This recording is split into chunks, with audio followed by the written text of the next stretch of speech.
Johnny McGonigal, West Virginia week is finally here. Monday, it's about 3 o'clock East Coast time.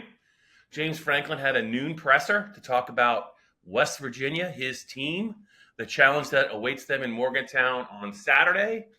Some news and notes to pass along to the Penn State fans. James wasn't really maybe divulging anything like strategically, or you asked him about the right tackle job and kind of thought he would say what he did say, but we do know some things, man. We do know some things. We're going to get into that. I also want to get into you have a story on PennLive about Nicholas Singleton. I don't know why I said Singletown. I wish I could edit that out, but it's too late now.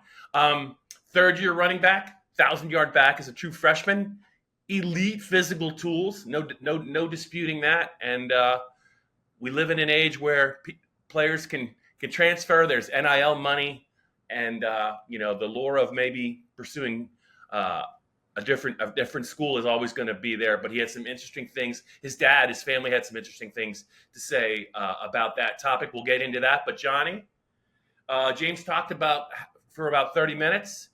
A couple of things stood out to me, but I'll start with you, Johnny. What was he's a pro at these pressers, but what stood out to you? Bob, the first thing that stood out to me was we didn't get the James Franklin pre-press conference, like filibuster. Yeah. Talking about the other opponent. What we always have gotten, as far back as I can remember, that is right. He thanks us for being there and covering Penn State football. And then he goes and says, okay, let's get into the opponent this week, West Virginia. Let's talk about the head coach, the coordinators, the players, guys to watch. Didn't do any of that. He just said, let's get to questions. So I don't know if that's a strategic thing or if that's just a change that they decided to make and say, let's just get this thing over with, maybe from his perspective. But yeah, definitely some news and notes came out of the press conference. No depth chart this year, as has been in the past. So that was expected. He's not giving away anything in terms of who's starting at right tackle for Penn State this upcoming week against West Virginia. It's going to be either Nolan Rucci or Anthony Dano. It could be both of them. Yeah. Starter level reps. But James, like you said, he's a pro when it comes to this kind of stuff. He's not going to give anything away he doesn't want to give away. But what stood out to you, Bob? Yeah, his presser, I should have I'm sure I did notice it, but what I noticed most is like the last couple of years, these bad boys on Tuesday have been running almost an hour, close to an hour long, and a lot of it has to do with his lead in to the questions. So he'll talk, he'll talk for 5, 6, 7 minutes about the other team, guys he's coached with, who's impressed him. So yeah, it was a little interesting. I'm trying to remember the last time there's been a lot of talk from the other team about last year's game and they're ready and Penn State's not all that special. I just saw there's something on social media about a defensive lineman's upset Penn State scored in the final seconds to make it 38-15. It just seems to me that they don't really do a lot of that in the Big Ten, but it just seems like West Virginia is feeling itself going into this game. I'm not sure what to make of that. I think it could be a very interesting game. Penn State, when they open on the road during Franklin's time in State College, I mean, they've been very successful, but they've been in some dogfights. They have, and they famously lost 27-10 at Temple in 2015. But I just don't know what to make of this West Virginia side with a chip on their shoulder. So that is something I'm going to be watching as we get closer to the game. But what stood out to me, believe it or not, was something you wrote about. The green lights, the true freshman green lights. James Franklin said these guys are green lights. Green lights in James Franklinese are green lights. They're targeted to play more than 4 games, and they'll play as many games as they can get them in. They like them enough that they're not going to really try and concern themselves with saving their redshirt year. That's what a green light is. A yellow is somebody they're on the fence about, and a red is somebody that I think they're definitely going to redshirt. He had 2 names, and James said, This could change after this week. We'll know more after this week of practice and maybe what happens in the game. One of the names certainly did not surprise me, Cooper Cousins. The other one, I know it was a safety, but I don't want to say he threw a curveball, but I think I want to make sure I pronounce his name. Dewan Lane. I think he's a freshman safety, and I'm guessing this has to do with special teams, but I don't know. What did you think about that? Yeah, Bob, when he was asked about that, about the green light situation, Yeah. and he said, hey, I've two names that are definitely green lights. And in my mind, it went Cooper Cousins, Luke Reynolds. Yeah. We've heard a lot of good things about the 5-star tight end, Luke Reynolds, during preseason camp. But yeah, it was Cooper Cousins, which again, that is not a surprise. Former four-star lineman from Erie McDowell. Ever since he enrolled in January, he has impressed his teammates. He's impressed the coaching staff. The dude looks like a senior. Like he does look like a senior. But think about it, like winter workouts, spring ball, preseason camp. Cooper Cousins was a guy that we heard about at each stop along the way in the offseason. So not a surprise at all to see Cooper Cousins get that green light. Probably the number 2 center on this team behind Nick Dawkins. Maybe they would shift over Venga in game if they really needed to. But Cooper Cousins definitely in line to have a role on this offense this year. And then Dewan Lane, I think that was more of a positional thing because they moved Dakari Nelson from safety to linebacker because of the lack of depth there at linebacker. Davion Keesley, exiting the program, I think hurt there a bit. And there's an injury there as well at linebacker. So, it's one of those where at safety, you have your top 3 guys in Jalen Reed and KJ Winston and Zaki Wheatley. And we think Jalen will be that lion in a 4-2-5 defense. So those 3 will be on the field a lot. And I don't think anyone in that safety room is going to crack that top 3 there with those guys, as long as they're healthy. But Dewan Lane, has the size and speed, even as a summer enrollee, to contribute on special teams, to get some reps in on defense. But something that James did say is that, it's kind of a moving target is what he called it. And reason being there is you mentioned it's 4 games for a red shirt, but, the postseason doesn't count towards those 4 games. So, say they make it to a conference title game, the playoff, even a regular bowl game, none of that counts. So I wouldn't be surprised to see, they don't need Luke Reynolds to play, more than 4 games if everyone's healthy with Tyler Warren, Khalil Dinkins, Andrew Rappelier. But I wouldn't be surprised to see him get 4 games. At running back, Nick Singleton and Katron Allen, as long as those 2 guys are healthy, and Cam Wallace is the number 3 right now, Quentin Martin and Corey Smith shouldn't have to play more than 4 games in the regular season this year. But I wouldn't be surprised if an injury happens if one of those guys step in. So, it's a moving target. There's, roster math that has to happen, on a week-to-week basis with these guys. But the 2 right off the bat, West Virginia, Cooper Cousins and Dewan Lane. Yeah, and I also wanted to say, I'm not trying to. So this is where, and what you said makes a lot of sense. This is where not having King Mack around this year at safety, I think, Johnny, that's a guy that I think if King Mack knew I'm sure he had other reasons to leave, but if he knew how much Tom Allen loved 3 safety looks, I mean, I think he'd be seeing a lot more time on the field this year. You might be right. That might be it. The other thing is, I think the kid who shifted from safety to linebacker, James pretty much said he ate his way out of the position. Yeah. And he's like, I think he was really. They listed him at 217, and it sounded like he was creeping into the low 220s. And he's a pretty got a big frame, and he just wasn't in the cards. You can't have the kid. Keon Wiley, by the way. Keon Wiley is the name at linebacker who's hurt, and I couldn't remember his name, and I didn't want to leave the listener thinking who's hurt at linebacker. It's Keon Wiley. It's someone who's already established that he's dealing with an injury, and I couldn't remember his name. That's all right. I figured if I just rambled a lot, you would eventually, it was going to creep back into back in your mind. But so that was just a little bit surprising.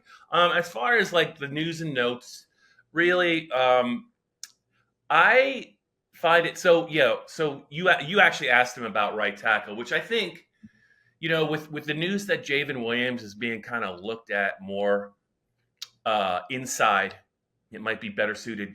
He was a left tackle in the spring. I think that lends some credence to the fact that, JB Nelson could play for the 5 offensive line positions. He might be their 4th tackle now, very, very easily. It looks to me like Nolan is the swing tackle. I think it'll be Anthony as the starter, but I do think they're very pleased with Nolan, and they're both going to play.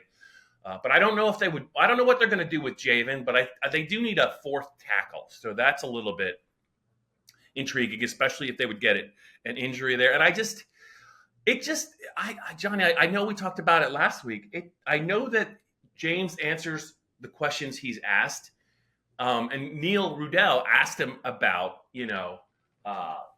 Julian Fleming, because everyone wants to ask him about Liam Clifford, and he's made it clear that Harrison Wallace is probably the top.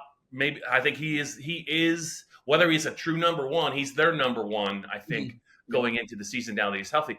But James, the way he crafts his answers about Julian Fleming's value to the team, I think he's at his creative best sometimes when he talks about Julian, because he kind of stops just short of saying he's going to be a playmaker for us, but he talks about how he could help, how he's a tough kid, he's a big kid, he can block, and he can make the tough catches over the middle. But I mean, is that really why they brought him to Penn State? And I think he's going to help them, but I just think it's a little bit of a different look. And maybe they got burned a little bit by Dante Cephas last year, and they need to see it first. But he has gone out of his way to be very, very, very careful in describing what Fleming's value is to Penn State.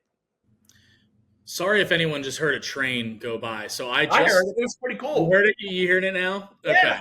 That's good. Yeah, I'm going to need to find out the schedule of the train. So for the listeners. Is that the Amtrak train? What's up? Is that the Amtrak train? No, it's a cargo train. So for the listeners, me and Bob, talked about this before the podcast. I think we might have mentioned it at some point, but we did. Made a move, and so now I'm up in Brewery Town in Philly.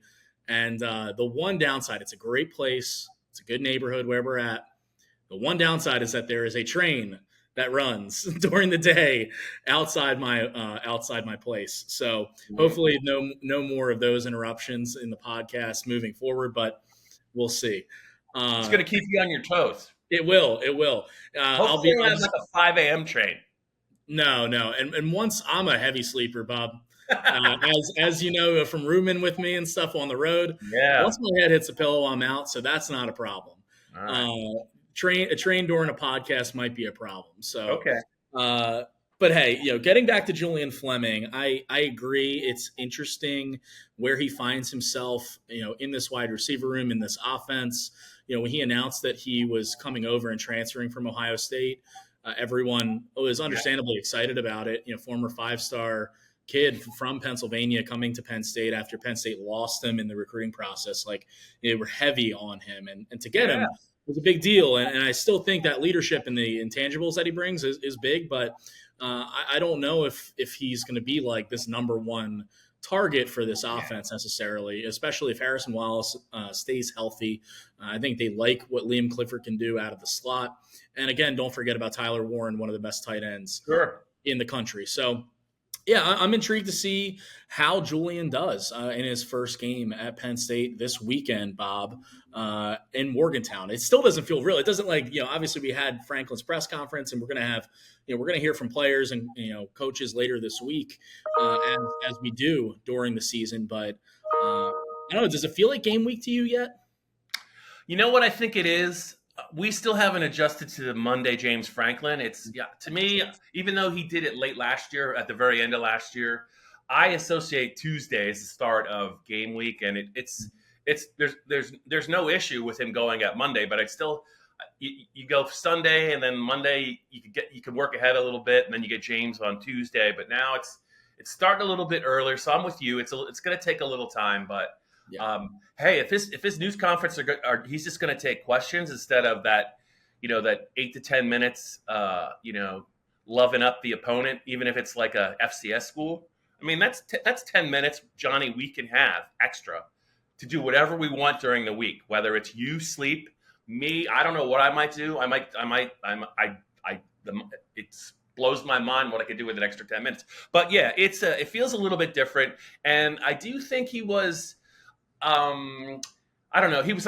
Part of the reason I think that there wasn't maybe a lot of revelations was right before his news conference. They extended Pat Kraft, the AD, and that was one of the first questions he got. And he did talk a lot about that. And that kind of eliminated some football questions. But Pat Kraft's going to be around for a while, and that's great news, I think, for stability and for Penn State. But yeah, I think this year, Johnny, he's been asked more about one position than I can ever remember. It used to be the offensive line they grilled, but it was never.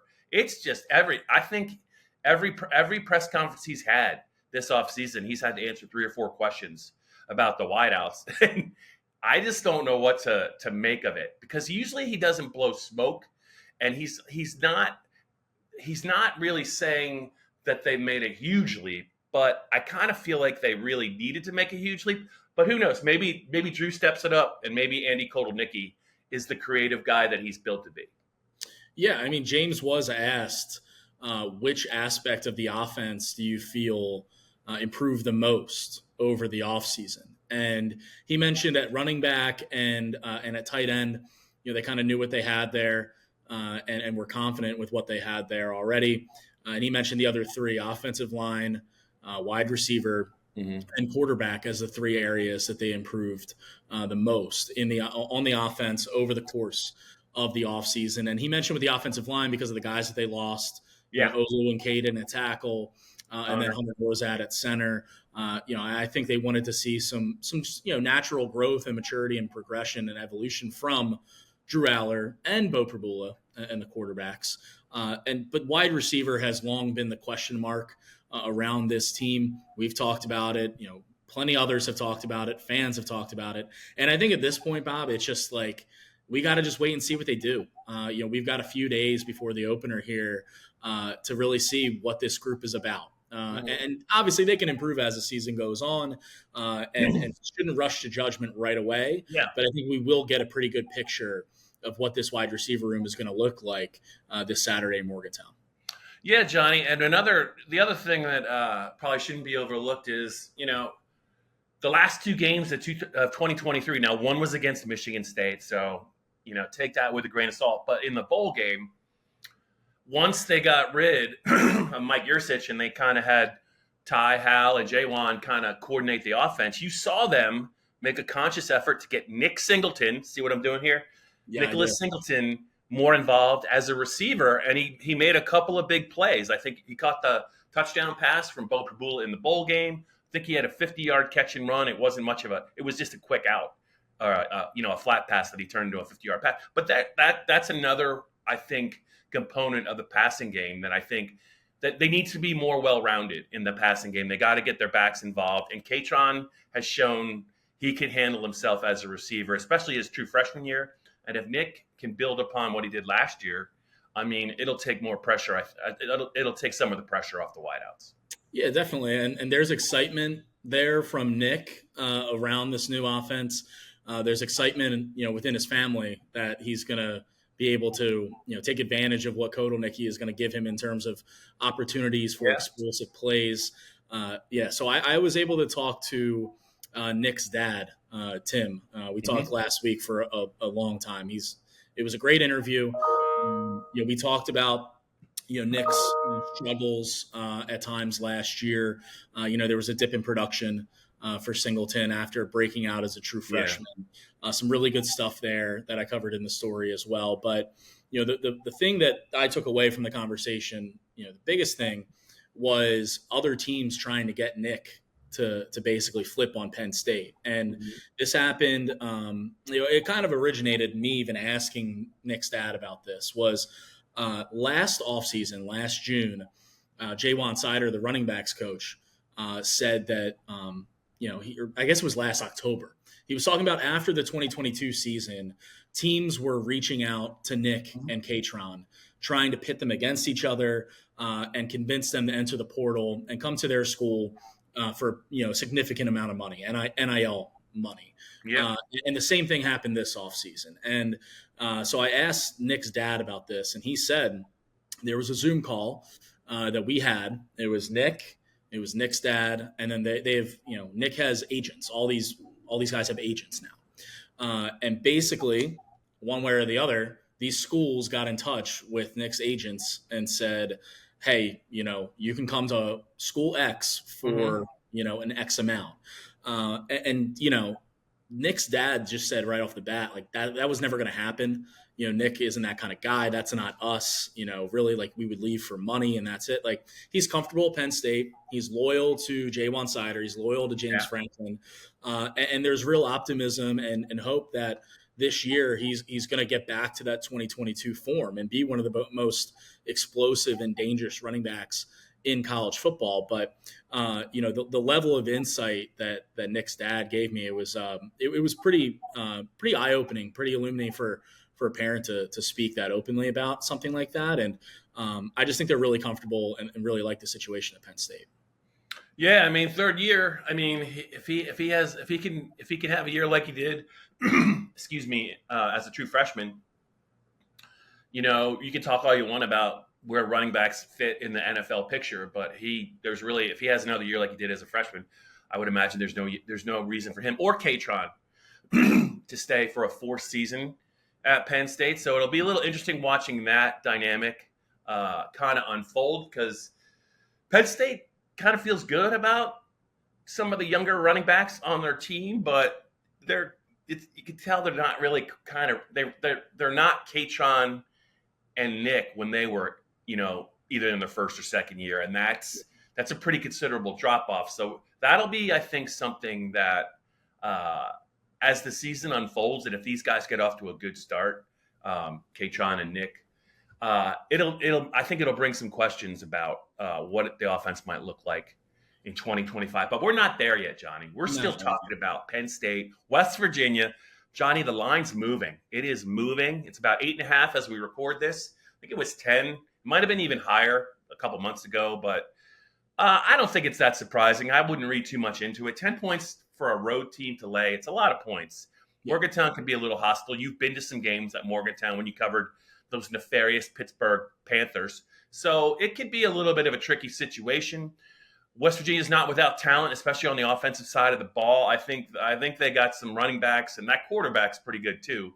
If they hang around, they might be in it for 4 quarters. So I think it's a really interesting opener for Penn State, because if they get past it, they have some wiggle room to really get ready for the meat of their Big Ten schedule. But if they would slip up, it'll be like Chicken Little. The sky's going to be falling. So it was only a couple years ago when you were just a pup at PennLive, Johnny. You saw them open at Purdue in one of the best games of the year that they played. That was a back and forth game that really went down to the last drive for both teams.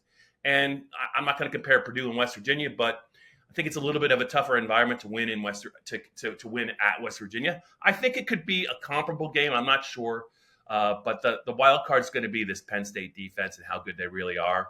And I was going to say one thing I wanted to bring up before we left this thing is, I know you've talked to Dane Brugler a lot last year about Olu and some other players. He is in love. He is in love with a couple of Penn State defensive players. 3 of them he really likes, beginning with Abdul Carter. So I think you might need to go back to that. But that Penn State defense, I think, is definitely going to, that's going to be a tough matchup for West Virginia.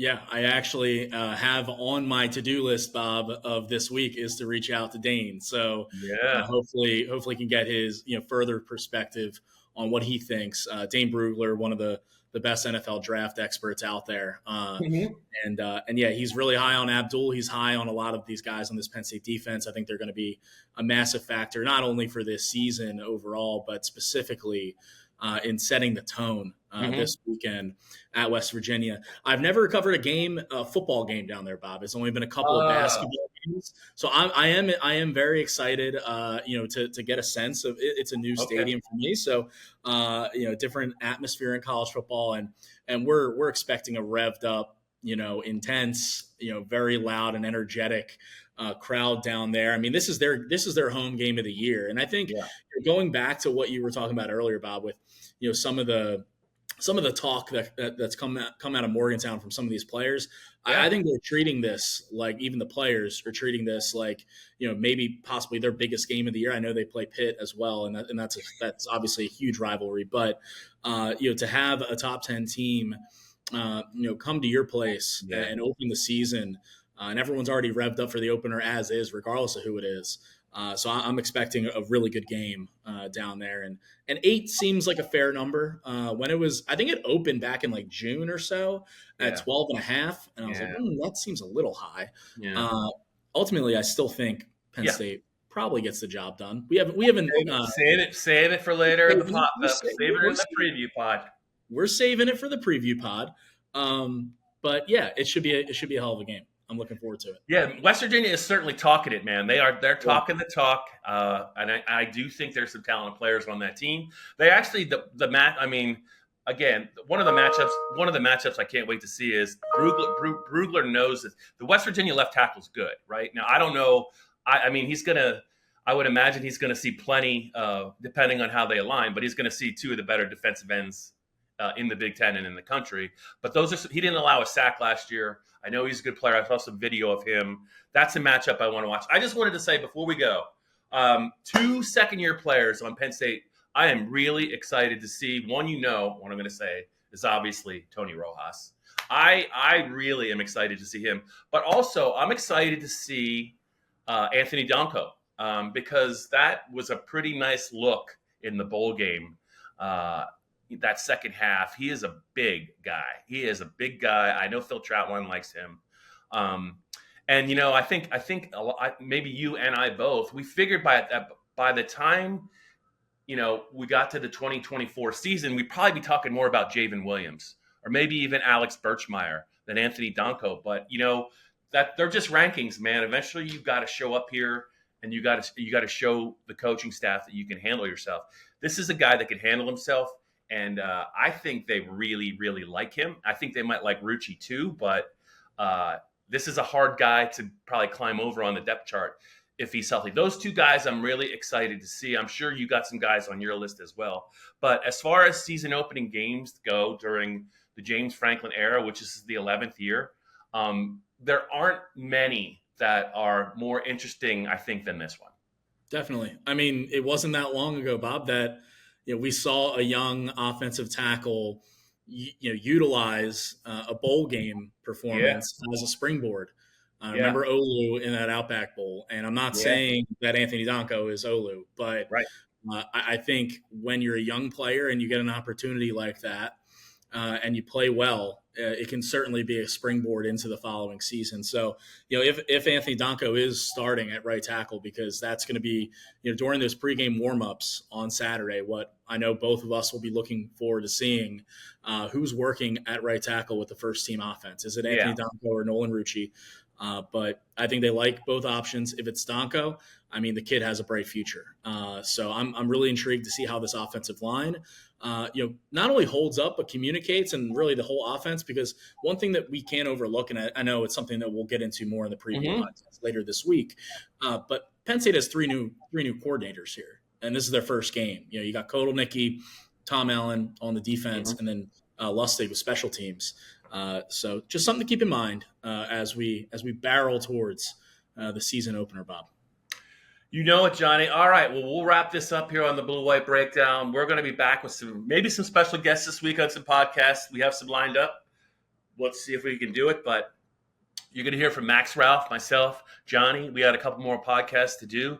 Look for Johnny's story on Nicholas Singleton. I didn't say Singletown this time.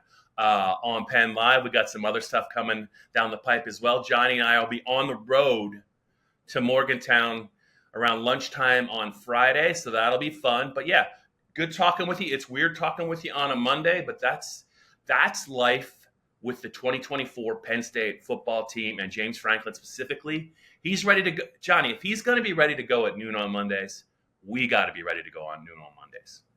Absolutely. Always are.